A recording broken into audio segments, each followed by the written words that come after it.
This is mine, a story of Sham and Madhav. At a reputed office in the heart of the city, two co-workers stood out for very different reasons.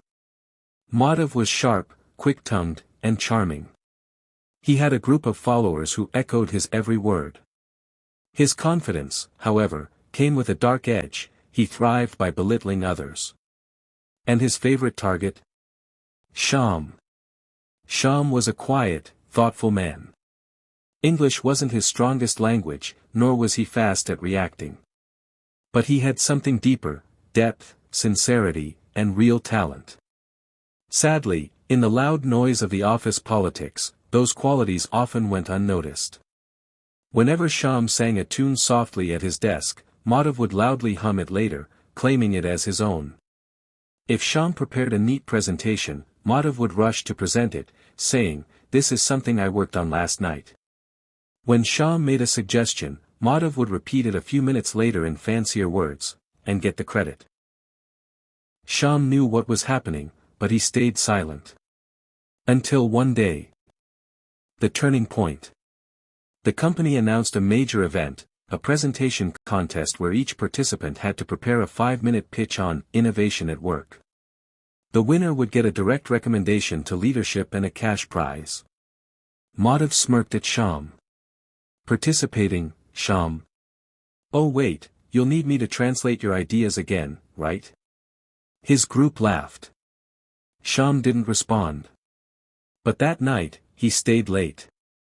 Not just one night, every night for 2 weeks. He worked silently.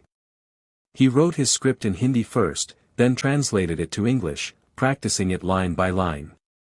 He recorded himself, corrected pronunciation, and even rehearsed body language. He didn't share it with anyone. And then, presentation day arrived. Madhav went up first. As usual, flashy, fast, full of charisma. But his content felt borrowed. Predictable. The judges smiled politely. Then came Sham. He walked up quietly, looked around, took a deep breath, and began. His English wasn't perfect. But his words were honest, his ideas original, and his delivery had soul. He spoke about how innovation isn't always loud or fast, it's often silent, deep, and slow to bloom. His story was filled with personal examples of small ideas he had applied at work that made big differences, most of which others had claimed credit for. Final lines made the room silent. Many people said what I do is theirs. My ideas, my words, even my songs. Today, I say clearly, this is my shit. Yes, mine. Maybe not perfect English, but perfect honesty. The crowd broke into applause. Even the judges stood. Madhav sat stunned. For once, he had nothing to say. No words to twist.